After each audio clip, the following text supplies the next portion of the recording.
فأنا ناصح لإخواني بالصدع بالحق تبيض وجوههم. السكوت في مسألة الحزبية يضرها، فاصدع بما تؤمر وأعرض عن المشركين. سلامي على دماج ورجالها والشيخ يحيى ودار العلم يا سعد بانيها. Bismillahirrahmanirrahim. Alhamdulillah hamdan katsiran tayyiban mubarakan fihi kama yuhibbu rabbuna wa yardah. Wa asyhadu an la ilaha illallah wahdahu la syarikalah. Wa asyhadu anna Muhammadan 'abduhu wa rasuluh. Sallallahu alaihi wa ala alihi wa sallama tasliman mazida amma ba'd. Barakallahu fikum wa hafizakumullah. Kita sekarang masih berada pada pelajaran syarah Al-Mandhumah Al-Baiquniyah yang disyarah oleh Syekh Muhammad bin Shalih Al-Utsaimin rahimahullah taala, yang mana sekarang kita akan masuki permulaan daripada matan Al-Baiquniyah, yang mana upayakan semaksimal mungkin bagi yang mampu untuk menghafalnya, maka hendaknya menghafal matan yang sangat mudah dihafal ini. Sebagai gambaran secara global tentang ilmu hadis, yang mana ilmu hadis, na barakallahu fikum, sudah kita ketahui bersama keutamaan serta kemuliaannya. Na barakallahu fikum, ahlul hadis, penghafal hadis, na barakallahu fikum, yang fungsinya dengan adanya ilmu mustalah ini, ilmu mustalahul hadis, seseorang akan mampu berdalilkan dengan dalil yang sahih, dalil yang benar, karena dengan adanya ilmu mustalah akan disucikan dalil-dalil yang sifatnya hadisiyah dari kotoran-kotoran kelemahan, baik hadis yang maudhu', hadis yang palsu, hadis yang lemah, dan semisalnya akan disucikan dari dalil-dalil tersebut. Barakallahu fikum. Naam, dengan adanya ilmu mustalah, ilmu yang barakallahu fikum yang membahas tentang keadaan perawi ataupun sanad dan juga keadaan hadis yang dinukilkan tersebut, apakah hadis tersebut lemah ataukah tidak, diterima ataukah ditolak. Itulah ilmu daripada ilmu mustalah. Ilmun yu'rafu bihi ahwalu ar-rawi wal marwi min haitsul qabul war rad. Nah, ilmu yang diketahui dengannya keadaan perawi dan juga hadisnya, ditinjau dari sisi apa? Diterima ataukah ditolak. Nah, apabila sahih maka diterima, apabila dhaif maka ditolak. Karena zaman dahulu barakallahu fikum, kalau kita telusuri dalam kitab-kitab para ulama mengenai pembagian hadis, dahulu cuma sahih dan dhaif saja. Tidak ada istilah dhaifun atau sahihun li ghairihi, sahihun li dzatihi, hasan li ghairihi, hasan li dzatihi. Dulu tidak ada dulu. Tapi akhirnya muncullah, nah barakallahu fikum, nah belakangan ini yang mereka mungkin di sana ada pemalsu hadis, dan misalnya, nah barakallahu fikum, atau hadis yang lemah, ternyata apa? Ditelusuri ternyata masih ada jalan-jalannya, ya, yang jadikan penguat, syawahid dan semisalnya. Nah, akhirnya muncullah yang namanya hasan li ghairihi, nah sahih li ghairihi dan yang semisalnya. Paham ya? Adapun sahih li dzatihi ya sahih itu. Adapun sahih li ghairihi adalah apa? Hasan li dzatihi. Paham ya? Nah, kemudian hasan li ghairihi apa? Dhaifun munjabir. Hadis yang dhaif, semula dhaif, munjabir, bisa ditopang, bisa dikuatkan lagi dengan apa? Syawahid yang lainnya. Setelah itu naik menjadi derajatnya apa? Hasan li ghairihi. Paham ya? Nah, barakallahu fikum. Kita lihat sekarang qala al-mu'allifu rahimahullah taala, al-Imam Al-Baiquni, abda'u bilhamdi musalliyan ala Muhammadin khairin nabiyyin ursila. Perhatikan, beliau kalau kita teliti di sini seakan-akan memang beliau memulai dengan lafaz alhamd, alhamdulillah. Dan ini kalau seandainya kita salahkan secara mutlak tidak bisa juga. Karena betapa banyak dalam Al-Qur'an atau bahkan Nabi kita Muhammad SAW dan para sahabatnya ketika mereka ingin memulai khutbahnya diawali dengan apa? Hamdalah. Paham ya? Nah, dalam Al-Qur'an banyak sekali alhamdulillahi fatiris samawati wal ardi ja'il malaikati rusulan uli ajnihatin masna wa thulatha wa ruba'. Lafaz alhamdulillah juga. Paham ya? Nah, kemudian barakallahu fikum dalam as-sunnah Rasulullah sallallahu alaihi wasallam dan juga sebagian para sahabatnya ketika hendak mengawali khutbah mereka diawali dengan alhamdulillah. Nahmaduhu ta'ala wa nasta'inuhu wa nastaghfiruh. Atas makna dengan itu. Nah, jadi nanti kita lihat apa yang disampaikan oleh Syekh Muhammad sallallahu alaihi wasallam mengenai hal ini. Qalu abda'u bil hamdi. Ucapan beliau yaitu Imam Al-Baiquni rahimahullah taala mengenai ucapan abda'u bil hamdi, aku memulai dengan memuji atau menyebutkan sebuah pujian kepada Allah Subhanahu wa taala, karena mau tidak mau kalau kita teliti di sini alhamd. Nah, ini pujian yang fungsinya apa? Memang mau tidak mau diserahkan kepada Allah Subhanahu wa taala. Alhamdulillahi rabbil alamin. Segala puji hanya milik Allah Rabb semesta alam. Tapi apakah pujian-pujian tidak boleh diserahkan kepada manusia? Boleh. Yang namanya al-madh. Madhun. Kalau ini hamdun. Al-madhu sama alhamdu itu nanti beda. Kalau al-madhu, paham ya? Itu wasfu al-mamduh bil kamal bi ghairi ta'dhimin wala mahabbah. Paham ya? Mensifati zat yang dipuji atau mensifati orang yang dipuji karena kesempurnaannya itu, tapi tanpa diiringi pengagungan dan juga rasa cinta. Itu namanya apa? Mamduh. Namanya apa tadi? Madah. Al-madhu. Adapun alhamdu wasfu al-mahmudu bil kamal ma'a mahabbah wa ta'dhim. Paham ya? Ma'a mahabbatin wa ta'dhim. Nah, ini tidak boleh serahkan kecuali untuk Allah Subhanahu wa taala. Paham itu ya? Nah, jadi kalau kita telusuri, kita mengucapkan pada saudara kita madahtu fulan misalkan. Madahtu fulanan, aku telah memuji si fulan. Paham ya? Pujian di sini tidak ada unsur pengagungan, tidak pula ada unsur apa? Kecintaan yang sifatnya ibadah di situ. Tapi ya karena apa? Karena kesempurnaan yang ada pada dia. Orangnya mungkin pandai, ya cerdas, ya kan misalnya, atau hafalannya kuat, akhirnya kita memuji, enggak masalah. Nah, jadi nanti kita apa yang sampaikan beliau akan menyampaikan nanti. Syekh Muhammad sallallahu alaihi wasallam akan menjelaskan perbedaan antara al-madhu wal hamdu. Paham soalnya bedanya ya? Nah, qauluhu abda'u bil hamdi yuhi bi annahu lam yadhkur al-basmalah. Nah, ucapan beliau Al-Imam Al-Baiquni rahimahullah taala dengan lafaz abda'u bil hamdi memberikan kesan atau terkesan bi annahu lam yadhkur al-basmalah, bahwasannya beliau tidak menyebutkan apa? Basmalah. Ya kan seakan-akan enggak ada itu kan? Nah, fa innahu law bada'a bil basmalah, karena sesungguhnya kalau seandainya beliau mau memulai dengan lafaz basmalah, apa basmalah itu? Bismillahirrahmanirrahim. Kalau tasmiyah apa tasmiyah? Bismillah. Lakanatil basmalah hiyal ula. Nah, atau aula. Aula. Niscaya lafaz basmalah itulah yang pertama atau yang lebih aula, lebih pantas. Paham ya? Walidzalika yashqul insanu hal bada al muallifu bil basmalah am la. Oleh karena itu, manusia pun ketika membaca risalah ini timbul rasa ragu gitu loh. Apakah muallif itu memulai dengan bismillah ataukah tidak? Kok tiba-tiba langsung abda'u bil hamdi musalliyan ala Muhammadin khairin nabiyyin ursila. Perhatikan situ.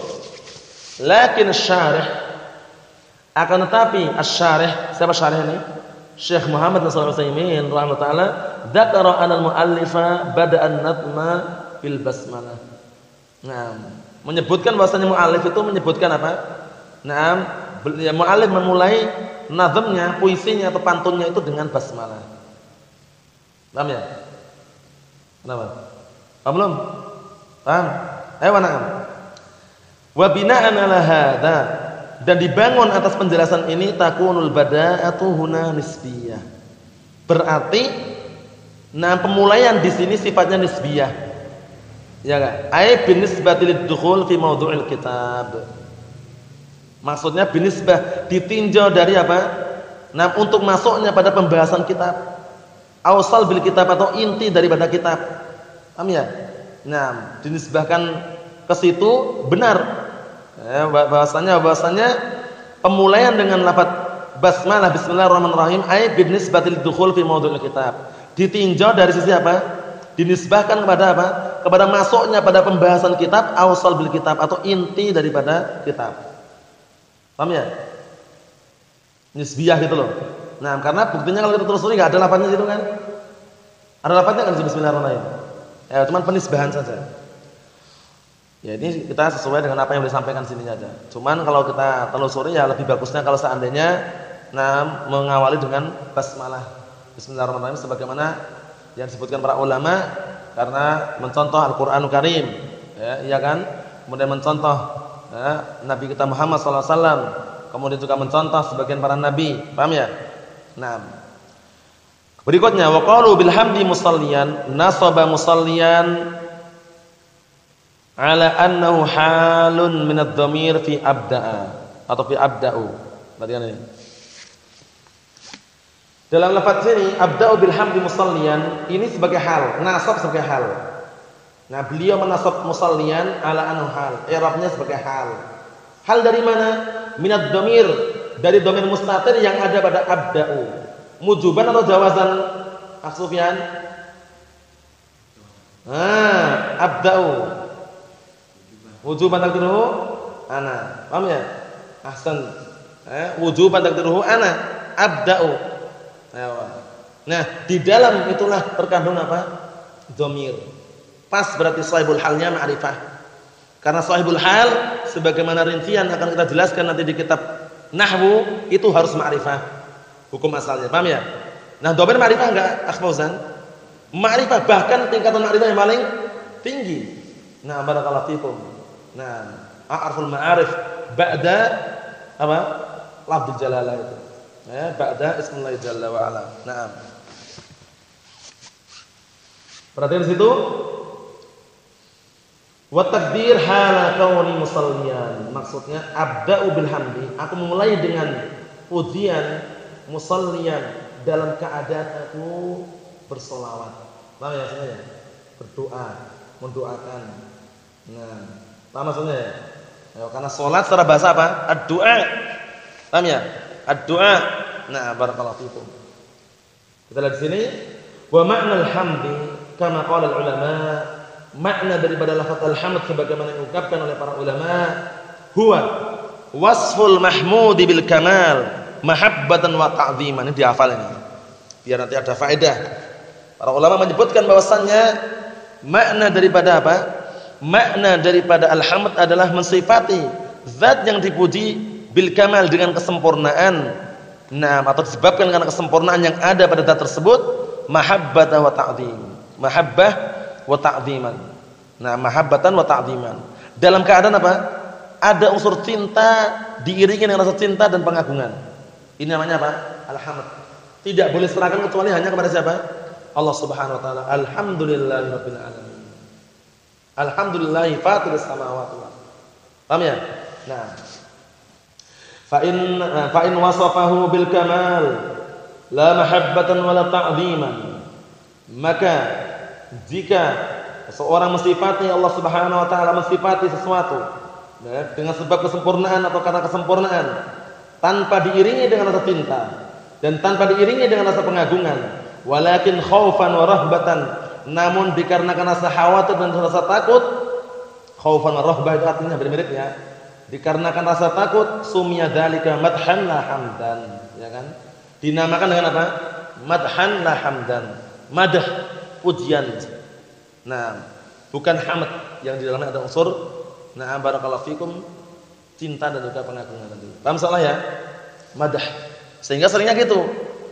Ana amdah fulan, ana sa'amdah fulan. Ana sa'amdah fulanan, aku akan memuji si fulan. Tapi kan pujian sebatas pujian saja. Tanpa ada unsur cinta yang sifatnya ibadah, tanpa ada unsur pengagungan juga. Paham ya? Nah, barakallahu fikum seperti itu. Falhamdulillah budda an yakuna makrunan bi mahabbatil mahmud wa ta'dhimih. Maka hamdu itu harus senantiasa diiringi dengan apa? Rasa cinta terhadap zat yang dipuji. Wa ta'dhimih, dan juga ada rasa pengagungan. Paham ya? Mencintai zat yang dipuji, wa ta'dhimih, dan juga mengagungkannya. Paham belum? Bedanya paham sana ya? Antara al-madhu dengan al-hamdu. Bedanya apa bedanya, Akh Fauzan? Diiringi dengan kalau madhu aywana barakallahu fikum, sama-sama memuji, sama-sama menyanjung. Sesuatu yang dipuji, tapi bedanya kalau alhamdu diiringi dengan mahabbah wa ta'dhim. Tapi kalau al-madhu pujian yang tanpa ada unsur kecintaan atau unsur apa? Mahabbah wa ta'dhim. Itu seperti itu. Wa qaulul mu'allif bil hamd. Perhatikan ini ucapan mu'allif nih, abda'u bil hamdi musalliyan ala. Ucapan mu'allif dengan lafaz bil hamdi, lam yadhkur al mahmud. Nah, beliau tidak menyebutkan apa? Al mahmud, zat yang dipuji siapa. Aku memulai dengan pujian. Memuji siapa? Disebutkan di situ? Enggak disebutkan. Nah, Syekh Muhammad Shalih Al-Utsaimin akan menjelaskan. Syekh Muhammad Shalih Al-Utsaimin beliau akan menjelaskan lam yadhkuril mahmud. Beliau Al-Imam Al-Baiquni tidak menyebutkan siapa yang dipuji, zat yang dipuji itu siapa. Walakinnahu ma'lumun biqarinatil hal. Akan tetapi sudah diketahui dengan tanda keadaannya itu. Apa itu? Li'annal mu'allifa muslimun. Mu'allifnya siapa? Muslim atau kafir? Muslim. Sehingga orang muslim yang namanya memuji pujian, yaitu seringnya hukum asalnya kembali pada Allah Subhanahu wa taala. Falhamdu yaqsudu bihi hamdallahi subhanahu wa ta'ala. Maka pujian na barakallahu fikum yaqsudu bihi, dia menginginkan dengannya hamdallah subhanahu wa ta'ala. Itu pujian untuk Allah Subhanahu wa taala. Paham ya?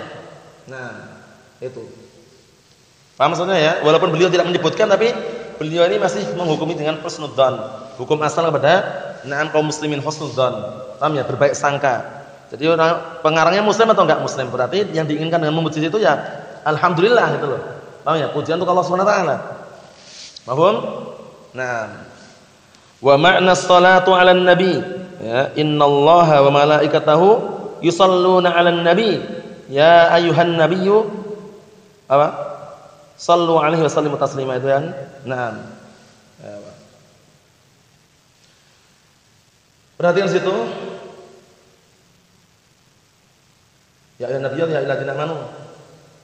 Ya ayyuhalladzina amanu ya. Nah, surat Ahzab itu. Nah, innallaha wa malaikatahu yusholluna 'alan nabi. Ya ayyuhalladzina amanu shallu 'alaihi wa sallimu taslima. Itu kan? Nah, barakallahu fikum, bisa dilihat nanti dalam surat Ahzab. Al-Qur'an. Nah. Barakallahu fikum. Perhatikan di situ.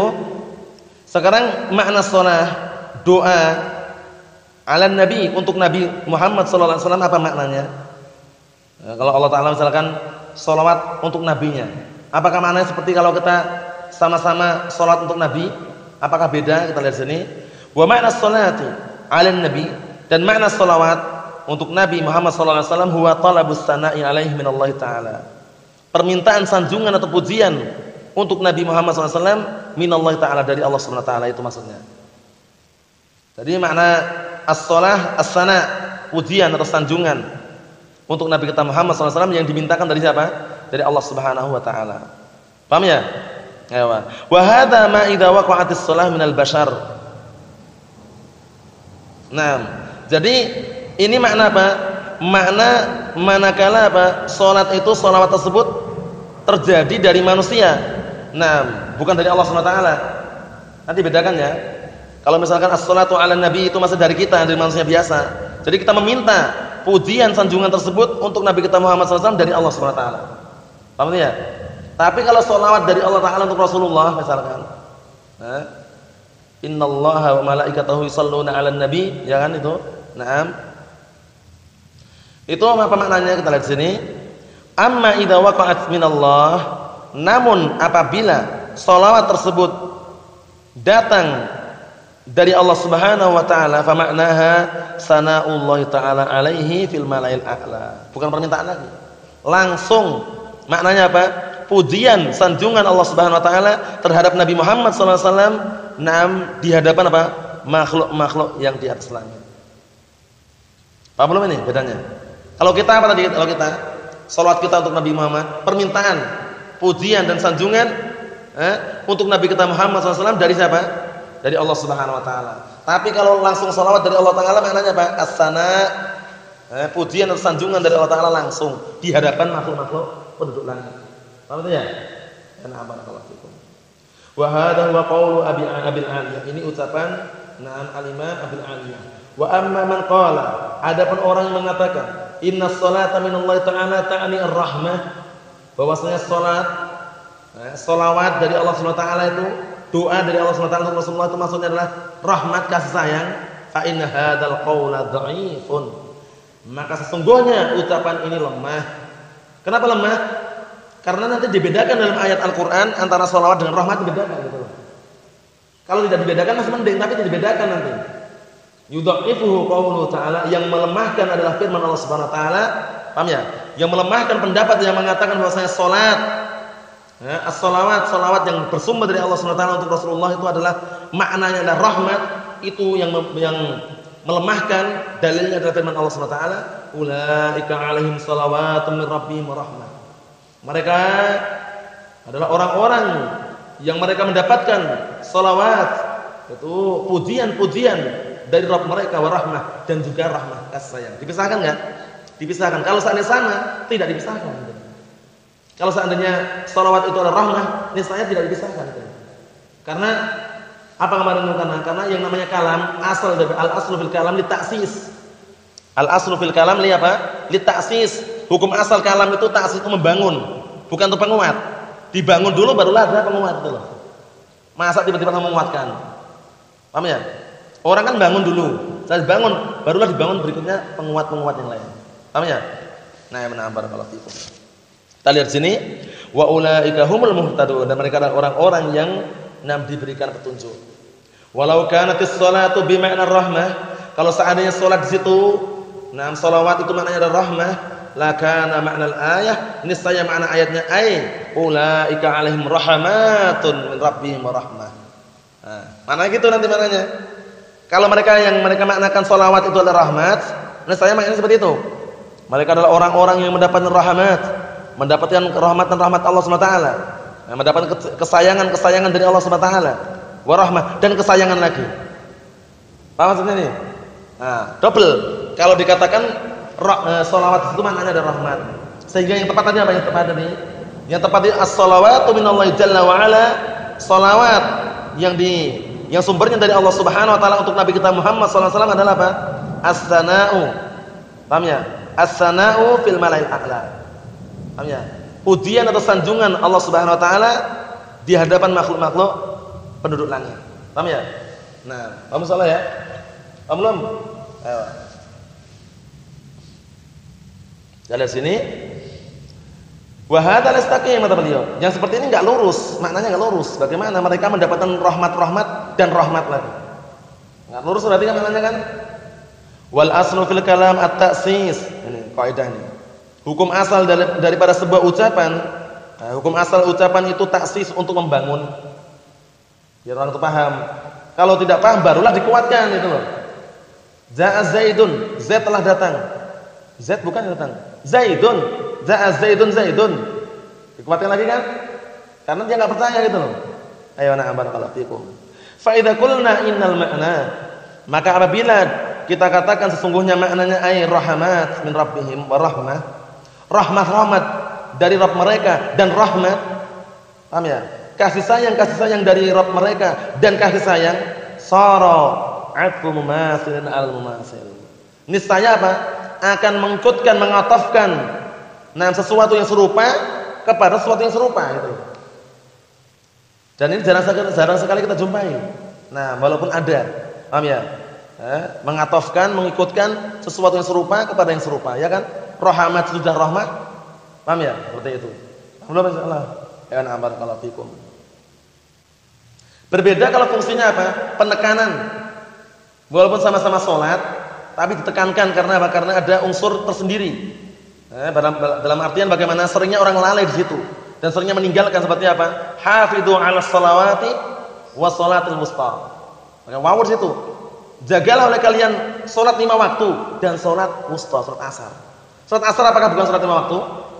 Salat 5 waktu juga, tapi kenapa diatafkan di sini? Karena memang ada perkara yang penting di situ. Kebanyakan orang-orang munafikin, mereka enggan untuk melakukan salat asar ini. Paham ya? Sibuk dengan dunia mereka, melalaikan atau misalnya meninggalkan, sehingga ditekankan di sini. Paham ya? Jagalah oleh kalian salat 5 waktu dan jagalah salat wusta, salat asar. Paham ya? Man tarakal asra faqad habita 'amaluh. Barang siapa yang meninggalkan salat asar, man taraka salatal asri faqad habita 'amaluh, sungguh telah hancur amalannya. Karena ditekankan sekali di sini. Bukan maknanya yang lainnya tidak wajib, wajib juga, cuman waktu salat asar ini kebanyakan orang munafikin lalai. Nah, barakallahu fikum.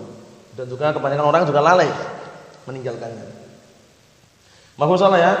Sehingga beliau mengatakan fas-shahih huwal qaulul awal. Pendapat yang sahih, pendapat yang benar adalah pendapat yang pertama. Wa huwa anna salatallahi ala 'abdihi sana'uhu 'alaihi fil mala'il a'la.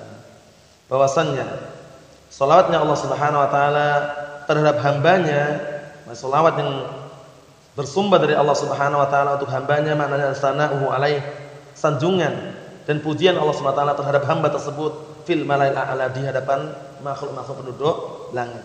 Paham ya? Nah, itu. Paham salah ya? Ayo barakallahu fikum. Nah, itu mengenai apa?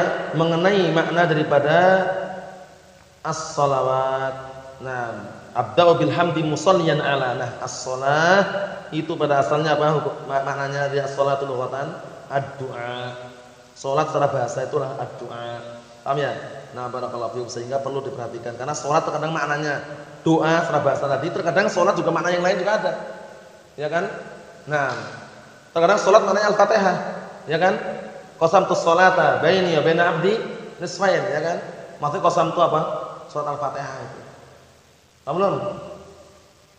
Ayo. Nah, maknanya macam-macam sesuai dengan konteks dan juga alur pembicaraannya. Nah, barakallahu fikum. Nah, sehingga sudah kita ambil faedah di sini barakallahu fikum, mulai dari ucapan abda'u bil hamdi musalliyan ala Muhammadin khairin nabiyyin ursila. Secara ringkasnya walaupun belum selesai yang beliau sampaikan di sini, kita sudah mengambil faedah yang sangat banyak sekali. Pertama, perbedaan antara alhamdu wal madhu. Kalau alhamdu wasfu al-mahmud bil kamal mahabbatan wa ta'dhiman. Kalau al-madhu wasfu al-mamduh bil kamal bi ghairi mahabbah wala ta'dhim. Paham itu ya? Kemudian faedah yang berikutnya lagi, al-muallif seakan-akan tidak menyebutkan lafaz bismillahirrahmanirrahim. Nah, tapi kalau seandainya menyebutkan itulah yang lebih pantas. Nah, kemudian berikutnya lagi, as-shalawat. Manakala as-shalawat itu salawat, nah doa-doa itu bersumber dari Allah Subhanahu wa taala untuk hambanya, maknanya apa tadi? As-sana minallahi jalla wa ala fil mala'il a'la. Pujian sanjungan dari Allah Subhanahu wa taala di hadapan makhluk-makhluk penduduk langit sana. Tapi kalau doa atau salawat, doa-doa yang munculnya dari sesama hamba, makhluk sendiri mendoakan yang lainnya, paham ya? Bersalawat untuk yang lainnya, apa maknanya tadi? Permintaan, permintaan pujian atau sanjungan dari Allah Subhanahu wa taala untuk siapa? Untuk hamba tersebut. Paham maksudnya ya? Nah, barakallahu fikum. Cukup sekian yang sampaikan, semoga bermanfaat bagi kita semuanya. Biidznillah jalla wa ala, subhanaka Allahumma bihamdik, asyhadu an la ilaha illa anta, astaghfiruka wa atubu ilaik. Walhamdulillahirabbil alamin.